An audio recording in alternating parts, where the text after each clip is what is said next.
Here's how to save money on your next vacation. Before you even arrive at the hotel, call the hotel and let them know you're traveling with children or someone who acts like a child. Tell them you need an empty refrigerator when you arrive. Also tell them you're going to need a microwave. Any hotel we've stayed at actually has microwaves on hand.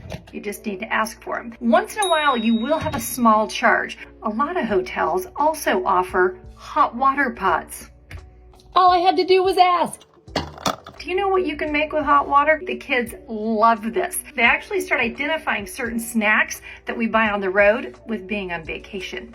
Okay, another little thing I do, which may be a little out there, is I pick up a sponge and some dish soap. I rewash the glasses in the room, just for peace of mind. And as a little bonus, try not to buy your souvenirs at your hotel. Stop at Walgreens, CVS, any drugstore, even the grocery store has a lot of local items at a fraction of the price.